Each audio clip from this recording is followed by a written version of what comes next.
Okay. Waiting, Daniel, for you.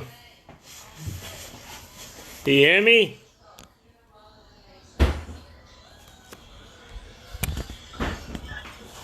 Do you hear me? Okay. Did you just start? I didn't start. I'm waiting for you. You're my, I don't know what David Mark. How you doing? Now we see you. It's a whole different world. I was on the other one. Oh, which other one? There's another one? The one you sent out a few weeks ago. Oh, yeah, that was my wife's. I said now we separated, mine and my wife's. I hope David and Mark is not on the same one. Was anybody on there? No. No, okay. Nobody was there. Okay. So, Did you get my email? no. I sent you an email a couple weeks ago. Oh, yeah, I got it. Yeah, very good, yeah. I don't know what a couple weeks ago, a couple days ago. I'm all mixed up, so it's all right. It's all one big hemshich over here. Yeah. We're holding on Gemarah Gittin. We're holding Daf Tessa mid 9b2. Okay.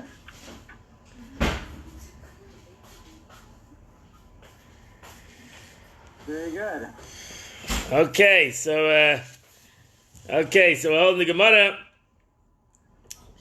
The Gemara is talking about the connection between the documents, different kind of documents. What is the difference between documents that are of a get and documents of other kinds of documents? Right. I believe so. So we're holding a 9b2 over here. The Gemara questioned the Braisa that numerous similarities between Gittin and emancipation and documents that were used to letting slaves to go out free. So for Suleka, so the Gemara says, what do you say? There's other differences. We find other differences. What are the other differences? Vahika, we find there's a difference. If a guy says to somebody, give this get to my wife. I want you to be my messenger. I want you to give this get, of divorce get, I want you to give it to my wife. And I want you to give this document of freedom to my slave.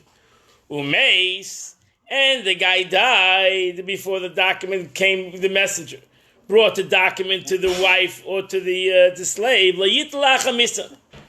You should not give it to them after his death, because he's not alive anymore. You're not a shliach for a dead man. You're not a shliach for a dead man. Since the husband died. The husband died. The owner died. Not the shliach. No, the husband died. Okay. So you don't give the get, right? You guys dead. Two money to play. What? If he died, the shliach didn't hear about it. And he went ahead and delivered it anyway. Because the get does not happen when a guy gives a shliach the get. It doesn't become a get when it comes in the hand of the shliach. Right, yeah. It comes a get when it falls into the hands of when it comes into the hands of the woman. So the guy died. So it can't be a get anymore. He's dead. What's different? She's free anyway. But whatever, she doesn't. She wouldn't.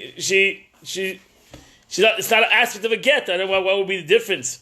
Right. I'm just wondering because if the shliach doesn't hear about the death, he goes ahead and delivers it anyway. No, it doesn't make difference. It doesn't make difference if you heard or not.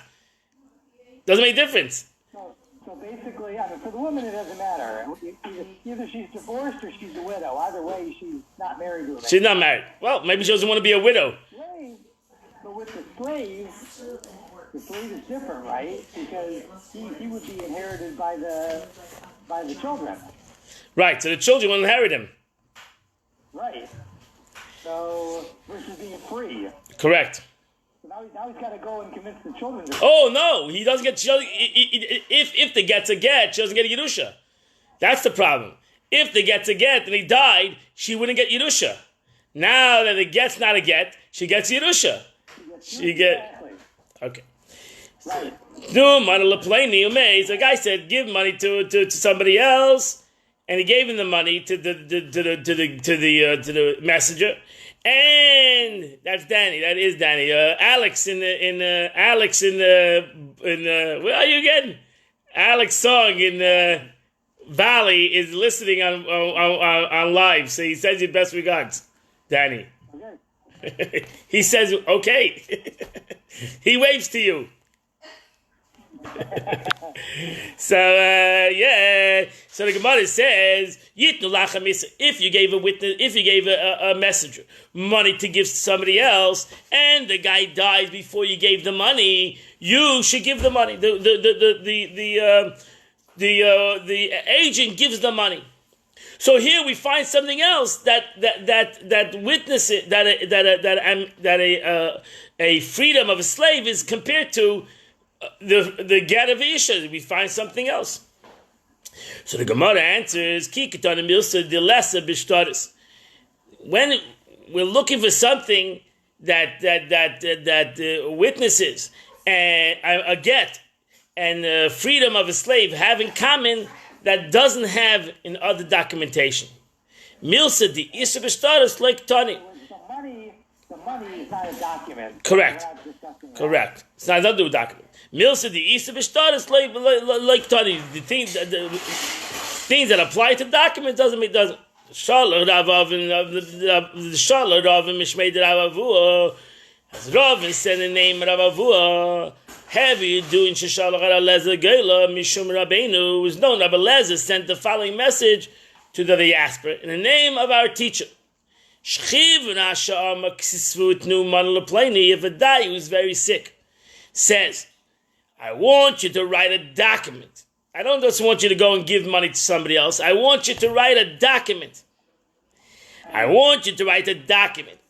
And you should write in this document that I want to give so-and-so $100. Umeis. And the guy died. Before the actual transaction happened, ain't kaisav and nice, then you don't write it and you don't give it. Why?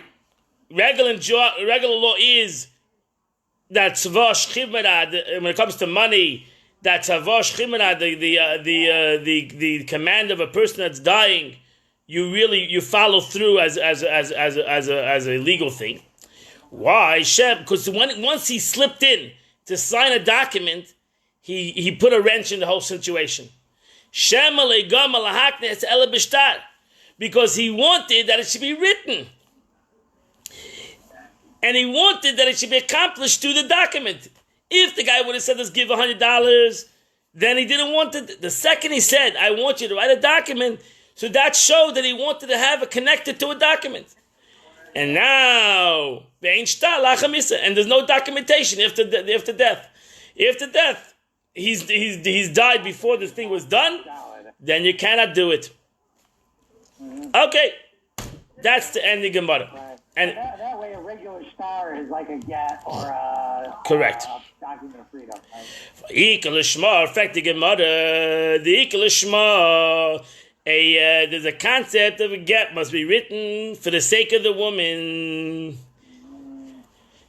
and a document of freedom of slavery also must be written for the slave. So we find something also in common. These two things have something else that a slave needs to be written. If you a document of freedom needs to be written for the sake of the slave. And a document of divorce needs to be written for the sake of the woman. So Gemara answers. The Gemara continues. Now, according to Rabba, we understand why the Bryce did not mention this law of Lishma. That's what the Mishnah already said. That there's a similarity in Meilech and Mevi. That whether you bring it from Eretz Yisrael or whether you come from Eretz Yisrael, you're supposed to say the funny nechtam. You're supposed to say it. You're supposed to say it. You're supposed to enumerate and say that it was done in front of me. It was written and in front of me. It was signed. But according to Rava, Kasha according to Rava is a problem. Why? According to Rav, the reason is the agents who bring the get from overseas must testify that it's written and signed in the presence in that the overseas. Otherwise, it would be difficult to verify the get. In his view, this law is not related to law of get. It must be written lishma. So it has nothing to do with lishma. It has to do with the concept of witnesses. I'm not going to be there. So another question: Bein l'Rabba, bein l'Rava, whether according to Rabba or according to Rava, Ika mechubar. There's a law that Gittin and any get that was written on a tree that is connected to the a branch even that's connected to the ground is not a get. Because of law of Sefer Krisus, that you have to if you write a get on a branch, it has to be cut off from the tree. Right, yeah. It can't be connected to the earth. So a get to free a slave also has written something that's disconnected. So the Gemara answers, Ki kaktani. What is, when the Mishnah wants to make similarities between these two laws, psulei d'Rabbanan is only talking about things that the rabbis disqualified the document. Da'iraisa leikatani, but not something that the Torah disqualifies. And over here, the concept of mechubar is a Torah disqualification. That's something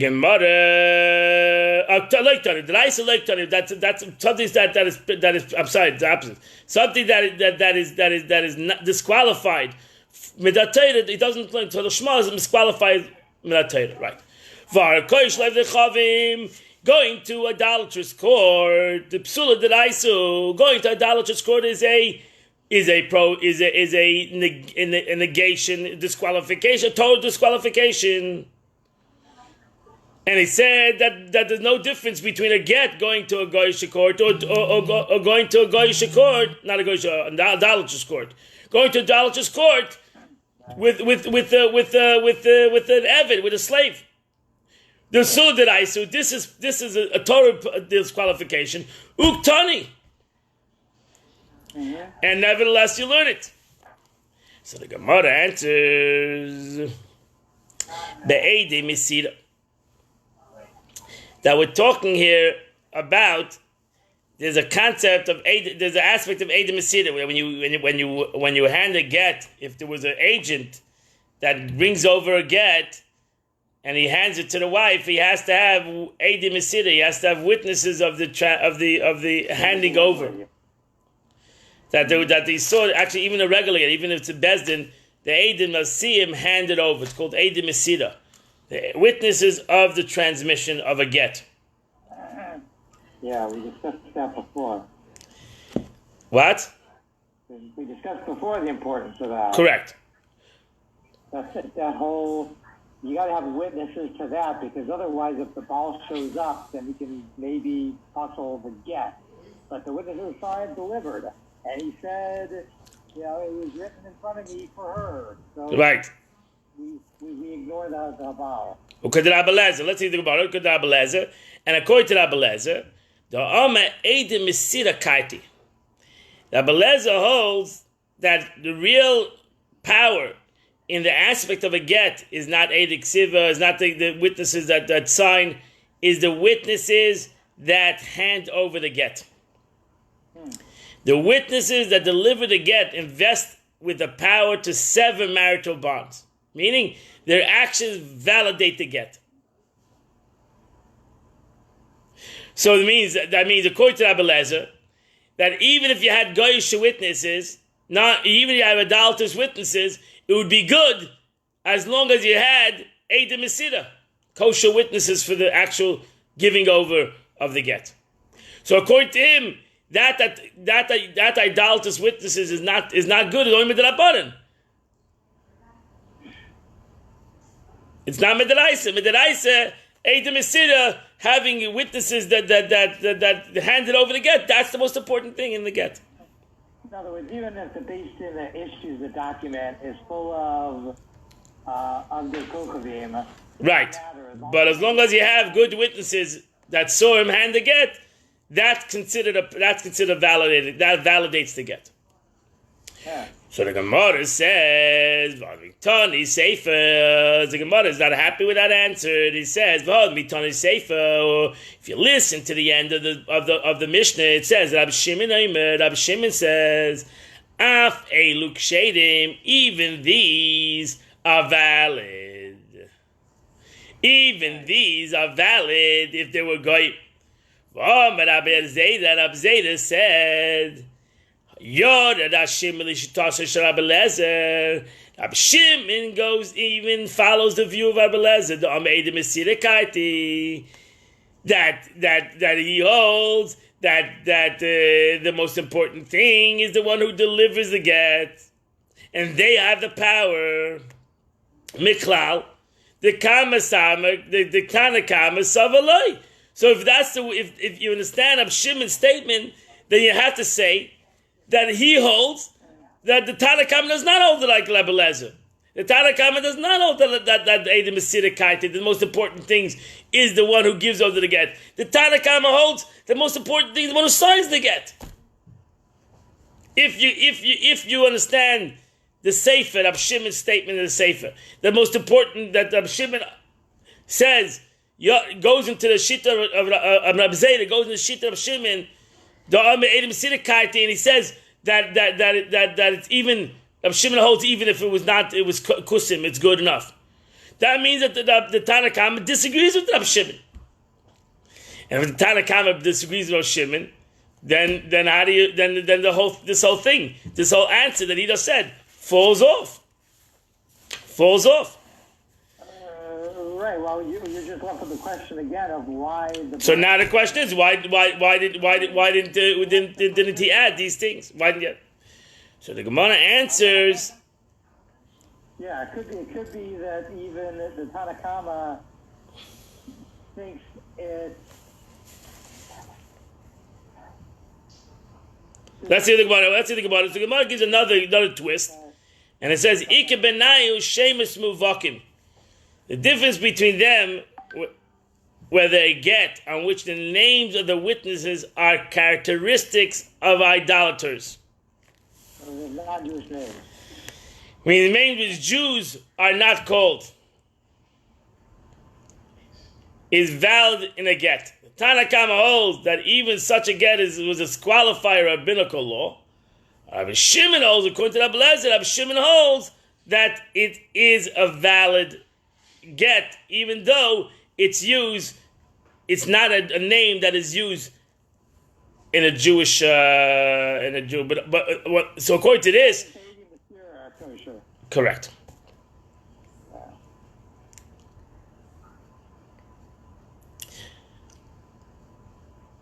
So the Gemarah Chazara Deraisa. How do you say that our Mishnah is talking about the Rabbanan v'Chazara? The law about retracting a get is a Deraisa. Meaning, number 4, the bottom of it, Rameya is ruling that a get or a emancipation document may be retracted even after the Meshach has received it. This law is biblical because a husband who retracts a get at that point is saying that he had no longer wishes the messenger to act as an agent to deliver it. A get that is not delivered by the husband or is an appointed agent is not effective according to the Torah law. So that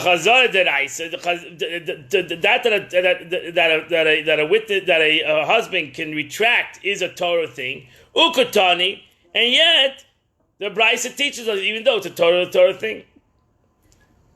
And that's not true of any other document?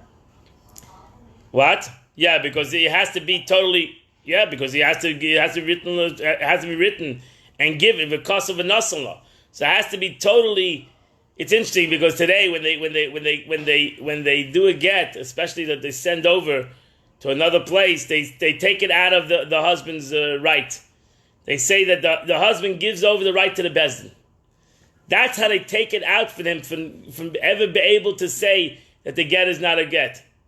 They, in essence, tell him that for you to retract, you have to go to the Bezdin. And if the Bezdin wants to retract, then the Bezdin has a right to retract. But you cannot retract on your own. Because they understand that it might take a month till the get gets to the wife, right? And meanwhile, this guy says he'll retract. We take it away from him. We say, you know what? You have no rights to this get anymore.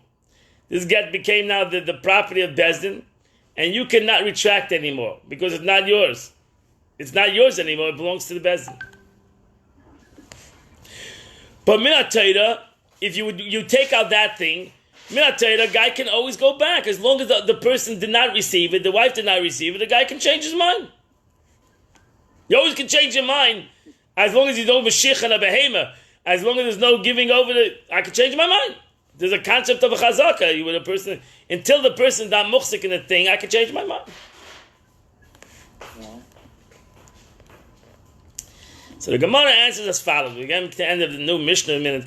Elakika Tani, right? The Brisa teaches similarity between Gittin and slaves. Milsa de lesser begedushin, something that not applied in a marriage document. Milsa de isa begedushin. Loikatani, something that's obligated in a marriage document. There is with didn't. So in essence, I would say if it applies to any other document, this Bryce is not going to teach it.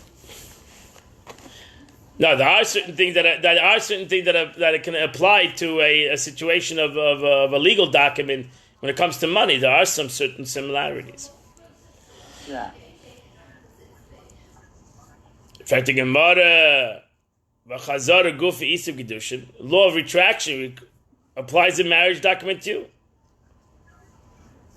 It means if a guy sends over a messenger to be married by a messenger, he can retract.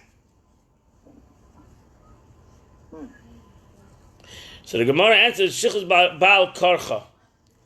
The Bryce discusses retracting is speaking of the type of that the agency that he can affect even against the woman's will. The Begedushin Isa or Begedushin Lessa, that in a divorce there's this concept that it can be done against her will, but you cannot marry somebody against her will. Right, marriage she's got to accept. Right, she has no choice. A get she has to accept, but a Kedushin she doesn't have to accept. She always can say no. Right. So it's different. Okay, a new Mishnah. Only 10a1. A new Mishnah. Kol get sheshalav k'eit kusi. Any document which has a sign of a kutin witness is invalid. A kusi was, there was a kutin with this group of guys who said they wanted to convert, and they were not accepted. Right? They were like these fake guys, these troublemakers. Right. So during the Assyrian domination. Correct. So they came in the time of David HaMelech, and they tried to sneak into the Jewish nation. So they were like ostracized. The Chachamim realized what they were a bunch of fakers. Therefore they made a special laws on these guys, on these kutim. Chutz migi, so any document that's signature by a kutin is not valid. Chutz migilti noshim, u'shchira avodim, except gittin. So if a get has a kuti on it, we're going to accept it because we have Rachmanis on. We have Rachmanis on the woman, and we have Rachmanis on the slave.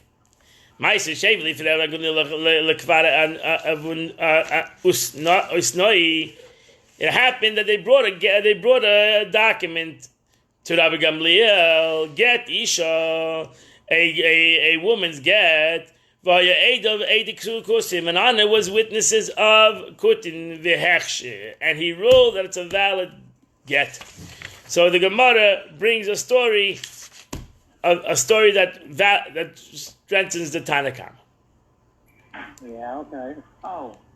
We're going to learn that Rabbi Gamliel is the Tanakh. We'll soon see in a minute. That's the Mishnah. It's very unusual to make a blanket rule and then to add extra stuff that basically says the same thing. Right? Yeah. We'll see why we need to prove it. They have extra stuff. But the question think about it as a better question. Mani masnisin at the Tana of our Mishnah. Who does he go according to? Loitana Kama. The Gemarah is bring a brayso. Loitana Kama. Leo Rabbi Lezer. Leo Shimon Gamliel. Doesn't go according to any of these three guys. Tanya, we learned in a brayso. Matzah. Oh, we just came from Pesach. Matzah's kusi. If a kutin made matzah, the kutin matzah bakery muteris. The matzah of a kutin bakery could be eat on Pesach. Right? That means you can rely on a kutin for a matzah bakery. For Adam yaitze b'yidei chavas Pesach, and a Jew and a person does his obligation of matzah on Pesach. Rabbi Eliezer says no. That you cannot rely on a kutin because kutins are not familiar with the fine points, the small letters in Jewish law.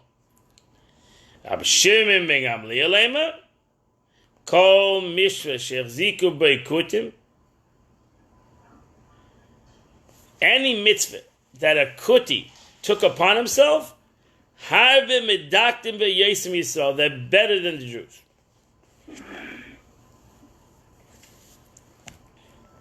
Seems like a reigning endorsement. Yeah, it's a reigning endorsement. At the bottom, number 14, the difference between the opinion of Shimon ben Gamliel and the Tanna Kama is as follows. Tanna Kama holds that kutins may be relied upon to observe only the laws that are written expressly in the Torah as matzah, and not the laws of the rabbis from the Torah. Gamliel adds that the kutin can be relied on observance of even a law that is derived from the Torah, provided it's known that they observe the particular. Okay, so Rabbi Gamliel, Rabbi Shimon Gamliel loved the kutin better, at least in the law. So now our Mishnah that says a get could be a kol get to yeshem palo, it could be puzzle. Right? So our Mishnah goes, Itana Kama, if it holds like the Tana Kama, Afilu Shtaris Nami, the Tana Kama would also say that a kuti is accepted by other documents. If it was Ablezer, I feel a get isha nami lo. Even a get from a woman would not be accepted. And not medactic and Shema. How would they be medactic? And if our Mishnah goes according to Rav Shimon Gamliel, if they are reliable, I feel a nami, then it would be all other documents. If they're not, we know that the kutin are not observe the law. I feel to get ishanami. Then according to Rav Shimon Gamliel, even a woman's document would not be accepted. Right? I understand what he's trying to say here. Although I got one issue. Yeah. Which is that just because their matzah kosher doesn't mean they know anything about gittin. That's because what? No, that's I'm going to answer. Maybe it goes to Shimon Gamliel. You can trust him. They know the laws of Gittin, but they don't know the laws of regular documents. Right. If so, why does it say it says Kol get yashal kuti pasul chutz megitinosh shur avadim? Why did it pick those two? Only that. I feel it trade nami. Oh no, it says 8 kuti, 8 kusi. Even that's 2. Yeah, the Mishnah specifies one signature. Yeah. So the thing is, Why don't Blazer said only 1 kuti? Yeah, I got a problem with this whole line of thinking though, which is that the fact that you signed on a get or on an application document, that's no indication that you know anything about Gittin or emancipation documents. You don't have to know the law to be a witness. No. Not that you can't see that in the document. We know that the Kutim know these laws. We know that this group of Kutim, where this document came from, know the laws of Gittin. Just because he knows or doesn't know about Gittin doesn't mean he's a good signature or a bad signature. No, we know that it was written correctly. No, you don't. All you got to know is that guy's a reliable witness. That if you ask him about what he saw, he'll tell you the truth. Yeah, but before we had the Gemara that they said in America that out of Eretz they don't know the laws. So therefore we need to have we need the agent to say that they did know the laws. But that was Rabbah, and even Rabbah agreed in Rabbah's point that it was really important to get the witnesses. I understand, but they need, in essence, do we need to validate it? If we trust the Kutim, we don't need to validate it. I know, but the witness, you're trying to validate that the guys who wrote it are Bucky. The witnesses Right. don't have to be Bucky. They just have to answer the question. I know, but the witnesses have to be Bucky. They have to know what they're reading. We have to know what they're signing on. You can't be a witness on a get if you're not Bucky and Gittin? That's ridiculous. You just have to be a kosher Jew. No, you have to know. You have to know what you're witnessing. If you don't know what you're witnessing, how can you be a witness? If you cannot read a get, how can you be a witness to a get? You're witnessing that you're signing something. You have to be a Bucky. You have to know what you're signing. The point is on there, and later on, if they ask me what you see, I can tell them. The witnesses have to know for sure that it's written Lishma. The witnesses have to know that it's written Lishma. If it's not written Lishma, they're not good witnesses. If the witnesses don't know, if the witnesses don't have to know that it's written Lishma, they're not good witnesses. Nobody says that the witnesses has got to know this law of Gittin in order to be a kosher witness. 100%. It has to be sober Shabbos and God fearing. No, I agree with you. No, there's two kind of witnesses. There's a witness that sees something. He sees a guy give him money. You have to be God fearing. That's enough. You don't have to see the guy give him money or take money. But over here, the get has to be written Lishma. There's rules in this get. And the witnesses sign that. That's no written Lishma. Really? The witnesses have to, you tell me the witnesses have to be Bucky. Bucky and that needs to be written Lishma. Okay. There have to be Bucky in that. Let me ask you a question. The witnesses, you turn to the witnesses later, 10 minutes later, you say, which document you signed on? Oh, I don't care. Was it a document of divorce? I don't know. It could have been a document of money. I don't know. I just signed a document. That's not witnesses. Witnesses, they have to know they're signing on a... You don't know what's on that document. If you don't know Aramaic, you don't know what's on that document. No, therefore you need to tell witnesses what you're signing. I know when I'm a rabbi and I do witnesses ksuba, I tell them, listen to the ksuba. I'm going to read it to you. I'm going to explain it to you. And then you're going to sign it. You're not signing on something you know what you're talking about. This guy said, what'd you sign on? I just signed on a document? On what? It's a marriage document. You don't got the marriage document, divorce document, a money document. You got to know in general. I know. I agree with you. If the guy tells you it's written Lishma, you're going to believe him, right? So you're a witness. So that's the thing.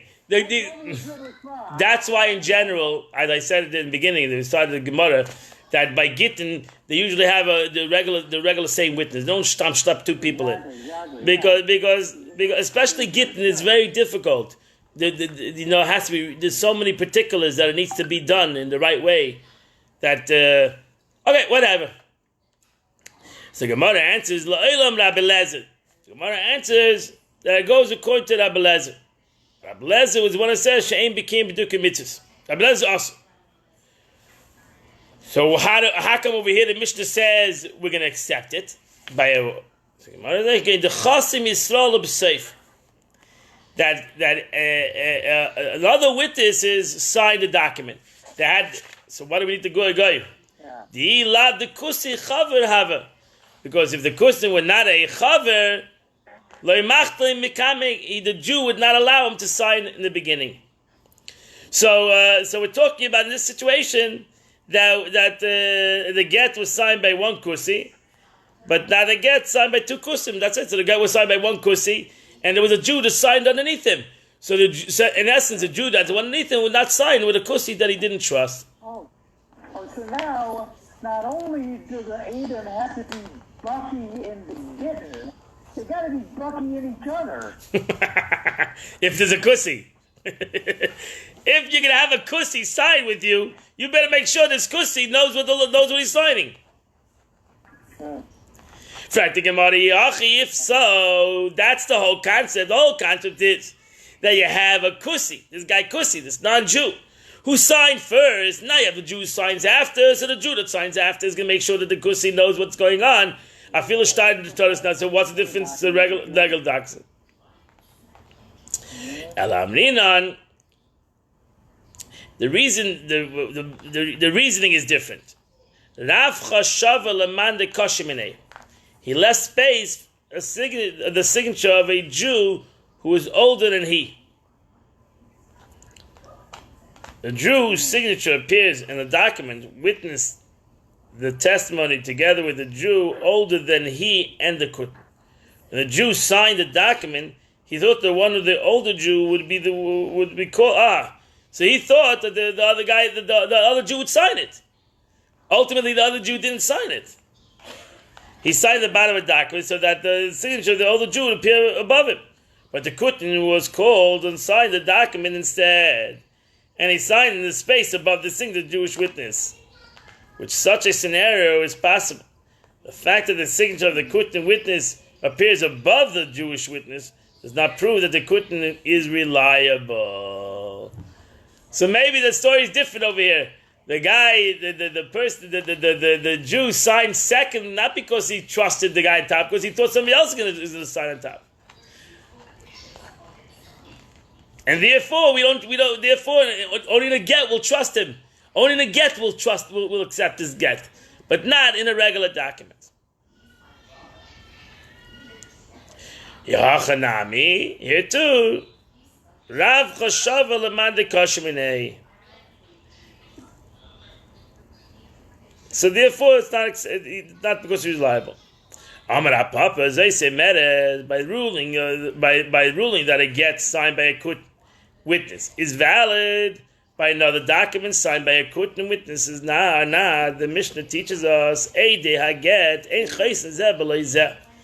the witness of a get do not sign one without the other. Each witness must sign in the presence of another. So how will no Jewish witness would sign a document without having another Jew there?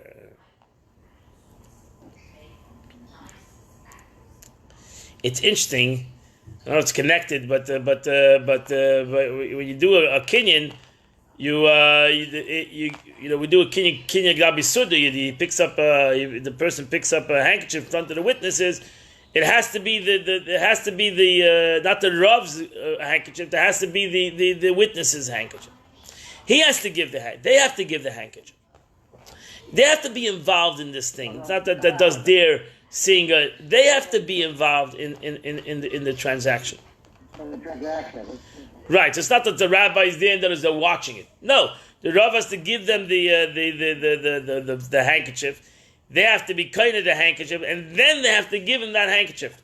So they are involved in the whole transaction.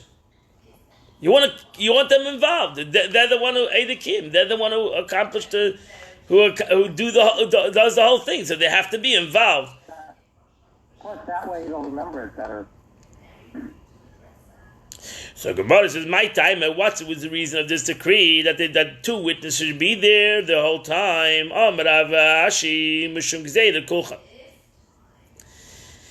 Having enacted this decree are a concern for the case in which a husband says to a number of people, "All of you write a get for my wife,"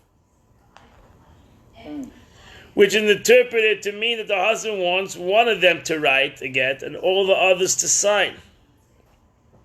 In such a case, it's not all of them that them sign. The get is invalid. So by decreeing that the witnesses who sign the get must do so in the presence of each other, the rabbis ensure that all people appointed to be witnesses will be assembled when the get is signed. It has therefore been expected that all of them will sign before the get is delivered.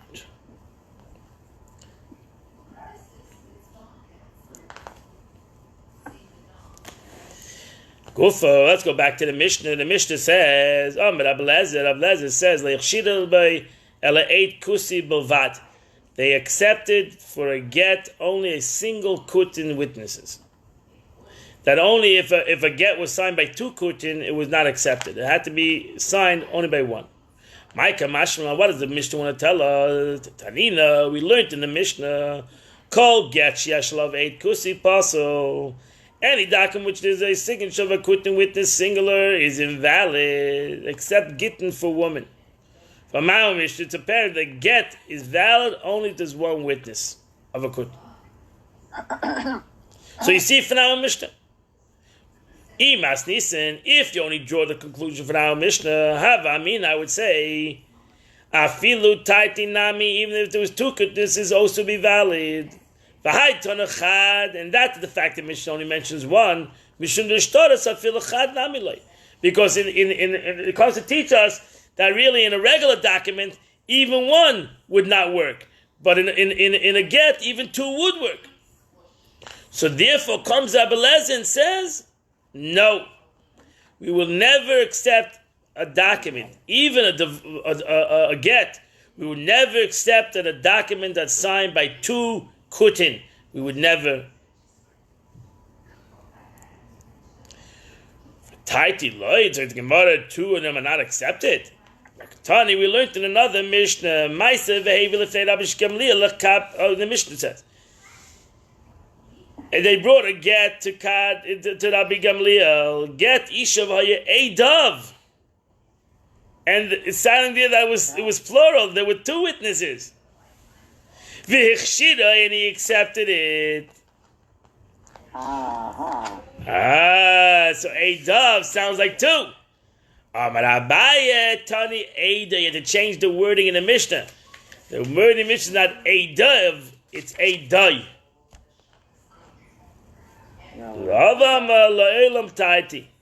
Really, two. Gamliel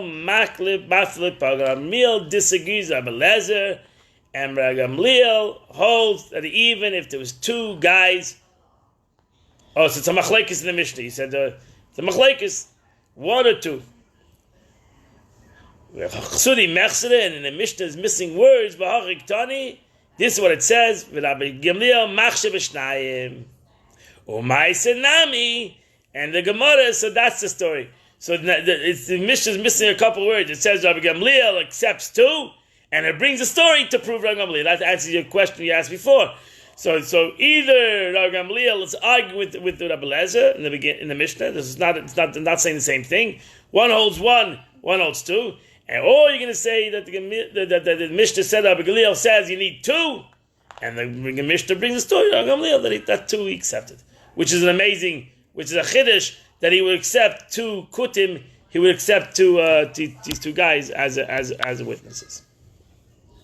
Yeah, especially Rabbi Gamliel, he was usually pretty strict when you had Rachmanis on the woman. Right, Rachmanis on the woman.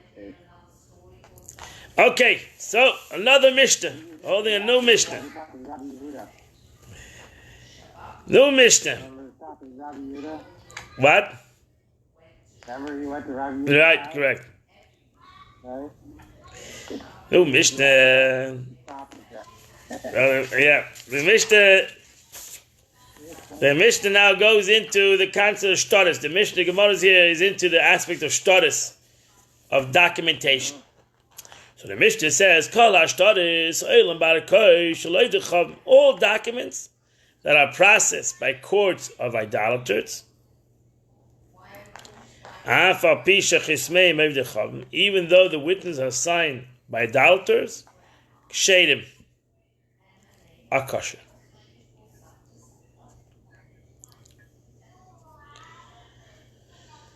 Wow, this is the opposite of the previous Mishnah. Yeah. previous Mishnah is a get from a Jewish court. They have a kuti signature, right? Right. Chutz, okay, that's a kuti. This is doing a goyim. This is not a kuti. Was a kuti. And the court is Rabbi Kokovim, the witness is Rabbi Kokovim. So here the Mishnah says, just to get along with our neighbors, so we're not going to accept them. Right. Chutz me gittin nashim v'shchur avadim, except for gittin and freedom of slaves. Rabbi Shimon disagrees. And he says, Af eluk shedim, also these are kosher if they're written by idolaters. Loi huskuru, they are not mentioned in the study hall as being invalid. Ela bizman shenase behedet, when they were written by regular goyim, but idolaters who are not judged. But if they're written by judges, Rabbi Shimon holds that it will be acceptable document.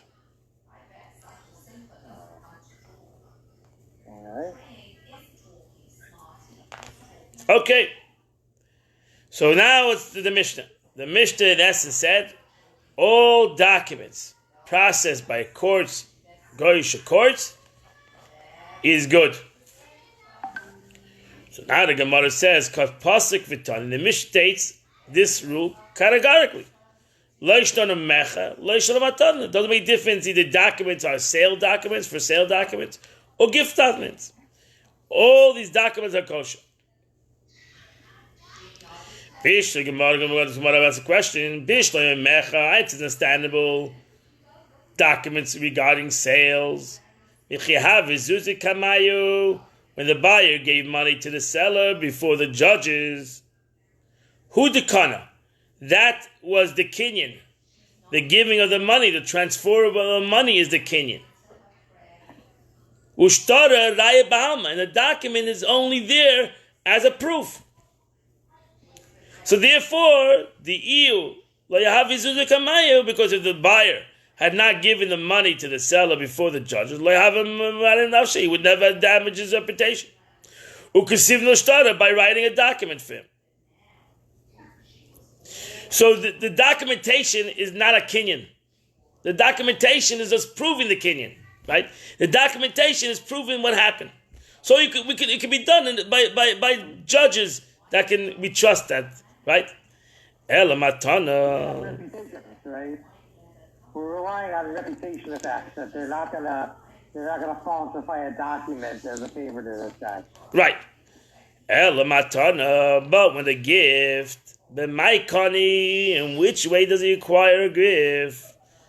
How do you acquire a gift? Like halav b'haishtada, don't you acquire a gift through the document? How do you acquire a gift? Look at the number 15. A sale is usually affected by the buyer giving money to the seller. The document of sale serves merely as evidence that the sale took place. If the seller claimed that he did not sell the property or that he did not receive the payment, the buyer disproves his claim by producing a document. A gift document, however, is the very instrument through which the transfer of property is effected. By handing over a gift document to an intended recipient of the gift, the giver transfers the gift to the recipient ownership.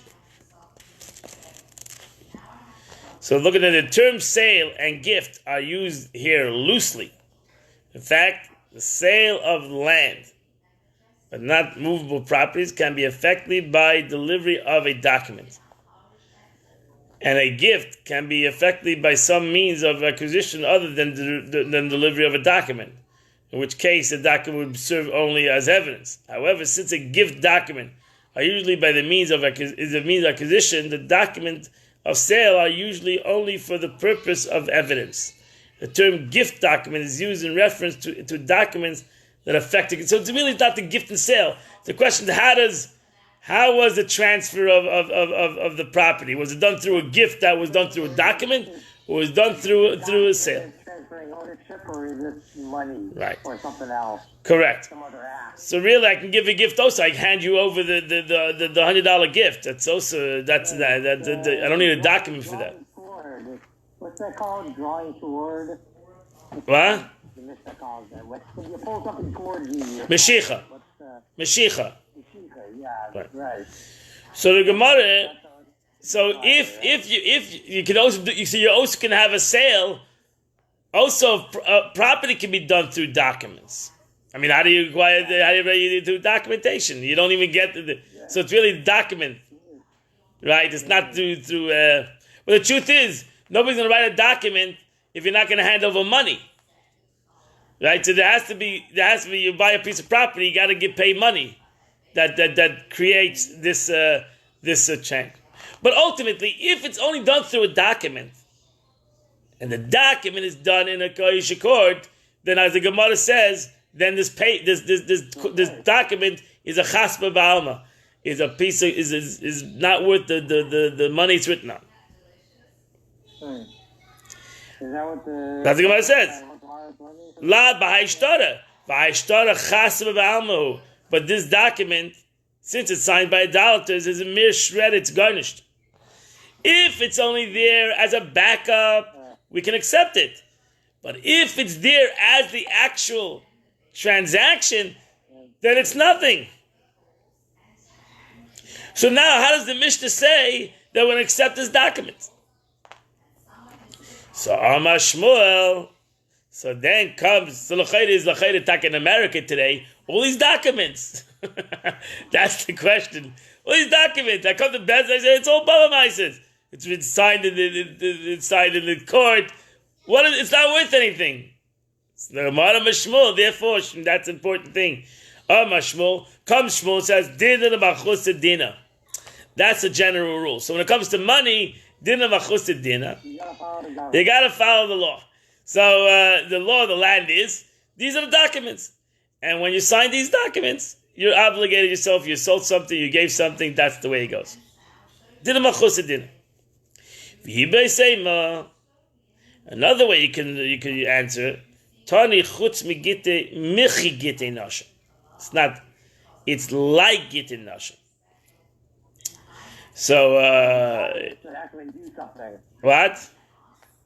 So that the document is like gite. That is, when a Mishnah states a gittin signed by Dalton is not valid, it refers only to that not only a gittin, but also of documents like a get. Affects legal proceedings. It means gift documents. So documents like a get. Ab Shimon says, Af Eluk Shein. Ab Shimon disagrees. Ab Shimon holds that a non-Jewish document is valid. For the Gemarah, V'ala b'nei krisus. How can we're talking about a get? How can we accept a document written by goyim? They're not. How can they be witnesses to divorce a woman? Right. Because they point out in Luke 21 there, they're not subject to our laws of divorce. Right. So they can't be a witness. Correct. To divorce. Right. Rab Zayda, Rab Shimon Shtosh, Rab Lezer. We're going to answer this. Rab Shimon holds the Amma Eidim Esira Kaiti. Because you're right. Rab Shimon holds as long as you have two kosher witnesses for the transmission of the get, who cares who signed the get?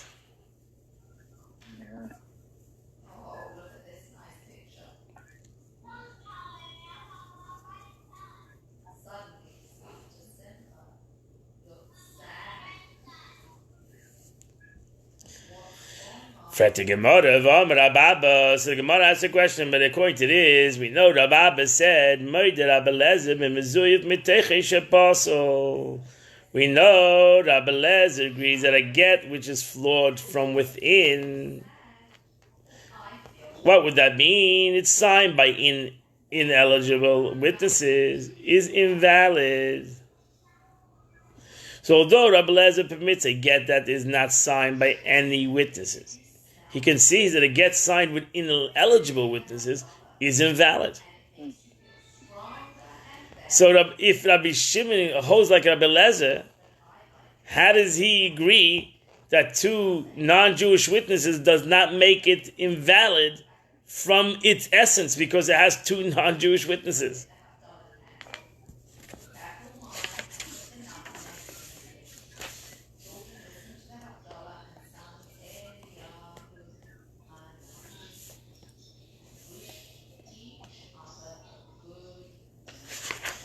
So the Gemara answers, "Hachav ma'askinam b'shemes muvakim."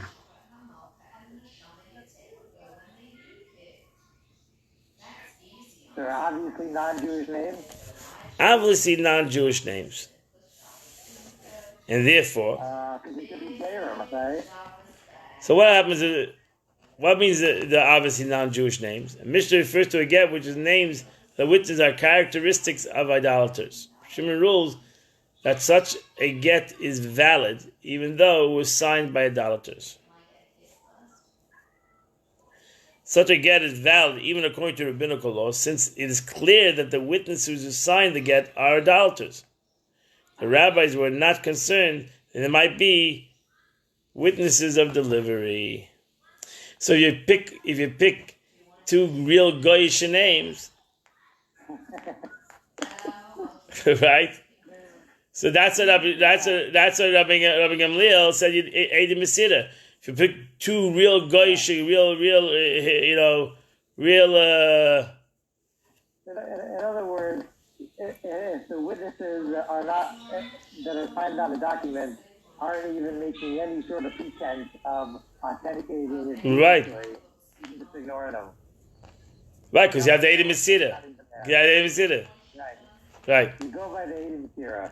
Right, because we picked two goyim that are so classical goyish names that we know that they cannot be accepted as anything. So nowadays, goyish names is different. So what is a real goyish name? Hechta Meshem Zuvakom and Papa Yoin Hurmiz Vavadina Bar Shvita Bar Keriri Ubiti Bat Bitai Menakim and Una. All these names are the judges of idolaters. So these are no names. Peter, Harry. I don't know, Harry. See, like Harry, you might say he might be a Jew. What could be a real goyish name, you know? Jesus. Hussein. Muhammad. The guy's called Muhammad. There you go. There we go. So we know he's not, he's